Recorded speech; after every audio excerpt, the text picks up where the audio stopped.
Beverly Hills is built on the illusion of limitless wealth, but when the cameras stop rolling, the bill eventually comes due. For Doreet and PK Chemsley, that bill is currently tearing their family apart. Over the span of a few weeks, two entirely different narratives of the Chemsley divorce spilled out into the public eye. Dueling document leaks have painted two very different pictures of exactly who is to blame for their shattered empire. The first strike came via court filings exposed by attorney Ronald Richards.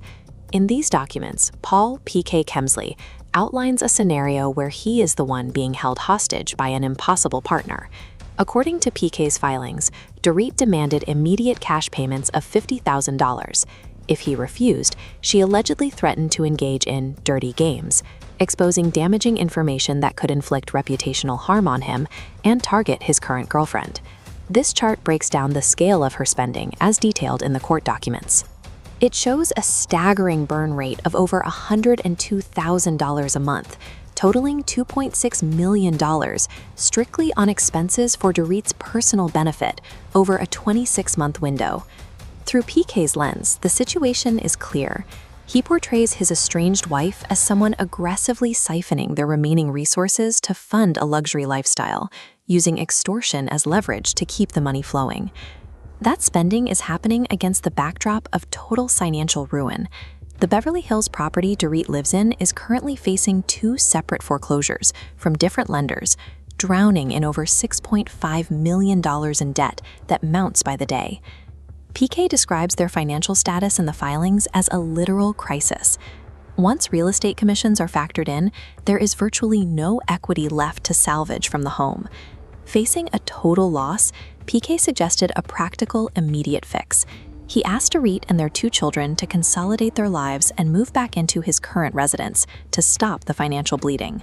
Doreet refused to entertain the idea. When presented with the option to move in with him to save their finances, her quoted response in the documents was, "Over my fucking dead body." This first wave of leaks serves a very specific purpose. It frames Doreet as completely insulated from the reality of their collapse, choosing stubborn pride and designer goods over the financial survival of her family. But a second leak, obtained by TMZ shortly after, tells an entirely different story. This time, a series of private text messages shifts the focus entirely onto PK's extreme negligence. In a text exchange from April 26th, Doreet sounds genuinely terrified. She messages PK about a physical letter she just received in the mail, warning her that their house is going to an auction sale in just 4 days, on April 30th. PK immediately brushes off her panic. He tells her she either misread the notice or it's simply a scam email from someone targeting homeowners in arrears.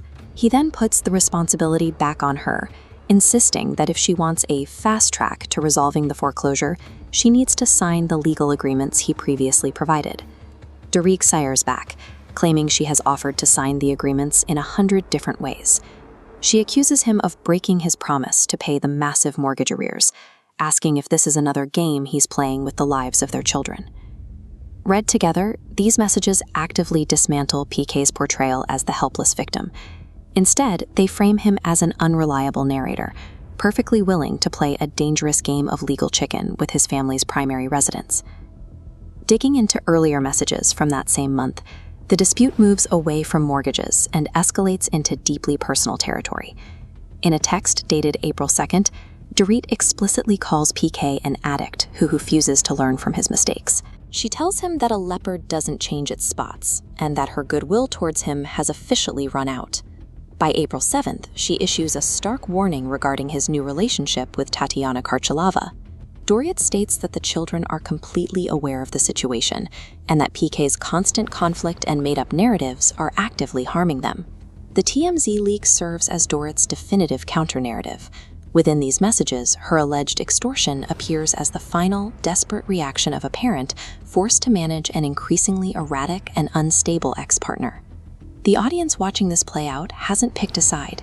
Instead, the public backlash has been swift and brutal toward both parents for dragging their children into such a toxic, highly visible war. Longtime Bravo viewers are already drawing dark parallels.